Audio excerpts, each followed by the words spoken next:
What is structuralism?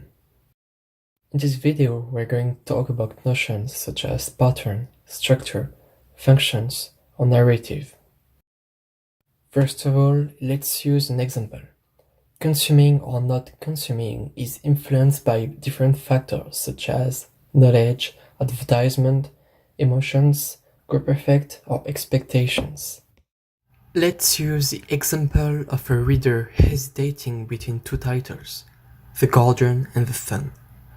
His choice will be affected by different factors. Some factors might be the advertisement the reader has seen in front of the subway exit, the feelings he gets when seeing the front page. But the most important factor influencing this consumer might be the expectation he has on those medias. For example, The Sun may have an outrageous, provoking headline on Theresa May, while The Guardian will provide a more moderated front page and deliver trustworthy information. Those expectations concern the same pattern of recurring characters, stories, events, or ideas. For example, soap operas often relate similar events such as divorce, cheating, birth, or love affairs. This can have some adverse effects on our communication with others. This could, for example, prevent women superheroes to emerge in narration. So, what is structuralism? Although structuralists did not reach a consensus on a common definition, a simple explanation of structuralism would be that elements don't have an intrinsic meaning, but get their meaning by being part of a broader ensemble of elements. Each element cannot be addressed or understood individually. Structuralists' ambition was clear, giving a scientific recognition to their work. That's why they've been using linguists or mathematicians' scientific tools. Here is a simple visualization of what is a structure. At first, the word structure was used in architecture, linguistics, or mathematics.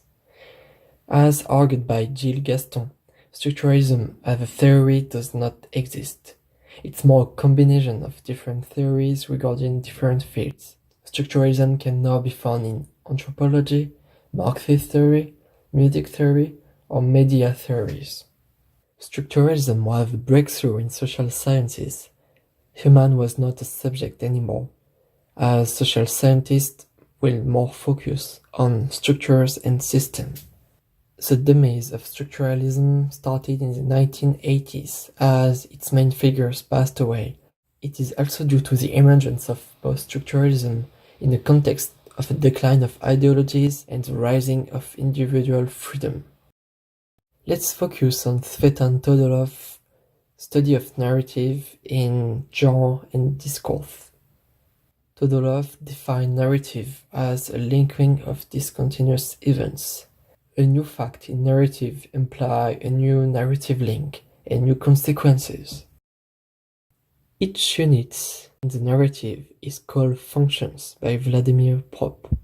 Propp used a structuralist approach to functions as he defines them as actions that are useful to the story. Each function is linked to another by the narrative. Functions have different importance in the narrative. Those functions answer to each other. Some may oppose symmetrically, others will echo to each other. What can be observed here is that the same structure, the same narrative, can be observed among stories. Let's use the example of the Pixar speech. Pixar Animations movie always use the same pattern as displayed on the video. Finding Nemo is a good example of the Pixar pitch. To recap, structure influences expectations and narrative by shaping both of them. The individual cannot understand a media alone. The narrative and expectations are here to give meaning to each element